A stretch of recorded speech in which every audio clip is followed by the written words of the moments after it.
Oi, oi! Nesse monólogo único, vamos falar sobre histerese magnética. E como todo bom começo de um monólogo sobre algum estudo teórico, vamos falar de duas definições importantes. A primeira delas é histerese e a segunda, anisotropia. A histerese nada mais é do que a tendência de algum material a manter a sua indução magnética mesmo sem um campo magnético. E a anisotropia está relacionada ao fato de que alguns materiais, dependendo da sua orientação cristalográfica, vão ter propriedades magnéticas diferentes. Dito isso, vamos falar de um gráfico importante que vai nos dar o ciclo da esterese. É o gráfico de indução por campo magnético. E como que vai funcionar? A gente pega o material e imanta ele, faz ele ficar sob efeito de algum campo magnético. Quando a gente faz isso, ele vai ter uma curva de crescimento, dessa maneira aqui, e a indução magnética e o campo vão crescendo dentro dele. Beleza. Até que ele chega na magnetização de saturação. A partir daí, ele não vai magnetizar mais. E aí, quando chega nesse ponto, o que a gente faz? A gente começa a impor um campo magnético na direção contrária. Ele não vai voltar do mesmo jeito que foi. Ele vai voltar com uma outra curva. E quando ele chegar no campo magnético nulo, ele ainda vai ter uma indução magnética resultante. Esse ponto, a indução magnética nesse ponto, é chamada de remanescência ou indução magnética remanescente. E como é que eu faço para zerar ela? Continuo aplicando um campo magnético no sentido contrário até que o campo magnético, até que a indução magnética zere. E aí, esse campo que realiza essa atividade é chamado de coercitividade. Se eu dou continuidade ao meu gráfico, eu termino o ciclo de esterese e ele vai ter essa carinha aqui.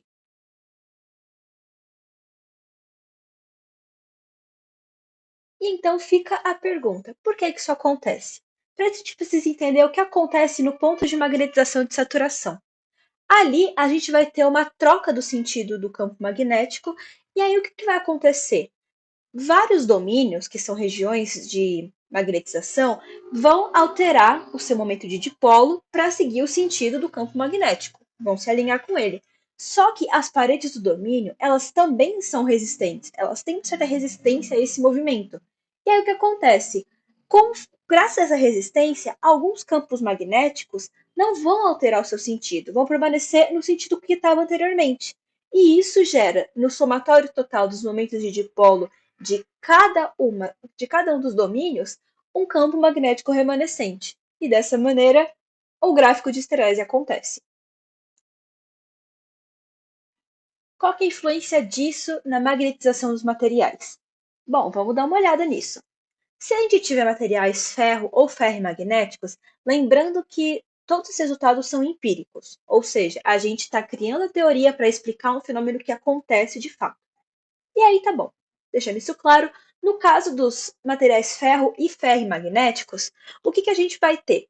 Vamos ter um gráfico de BXH não linear, que nem eu mostrei anteriormente, e para a gente desmagnetizar esse material, a gente precisa reduzir a indução magnética dele. Como é que a gente faz isso?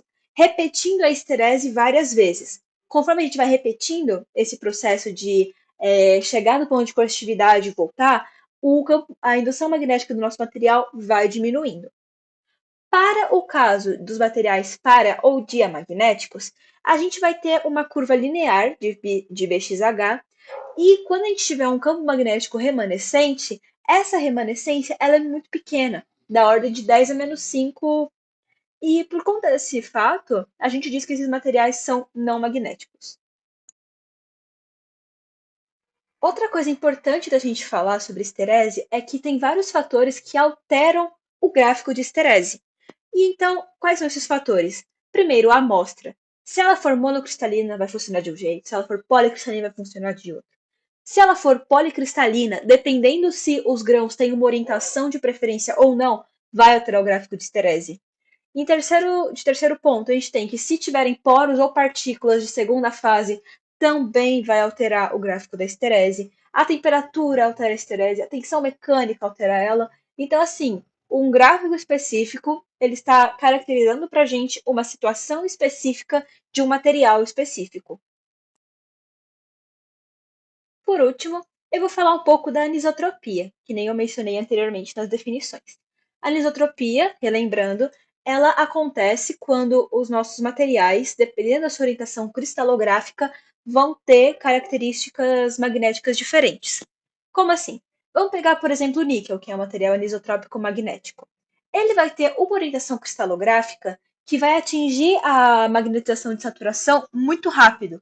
E, no final dele, uma outra orientação cristalográfica, que é a que mais vai demorar para atingir a magnetização de saturação.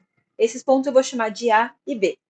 O ponto A, que é o mais fácil, ele é chamado de fácil magnetização. E a orientação B é chamada de orientação dura.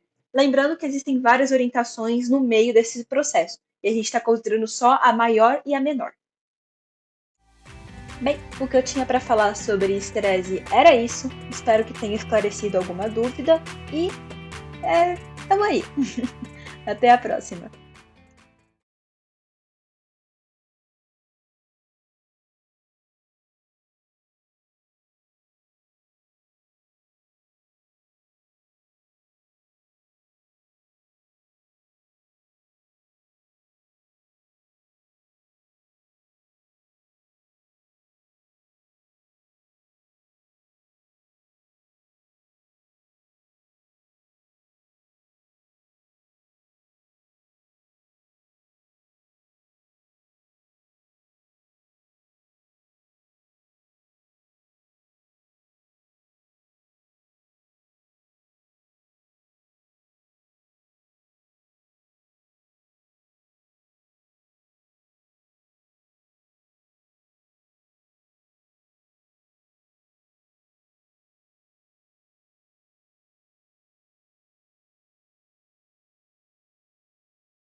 Something's gonna happen soon.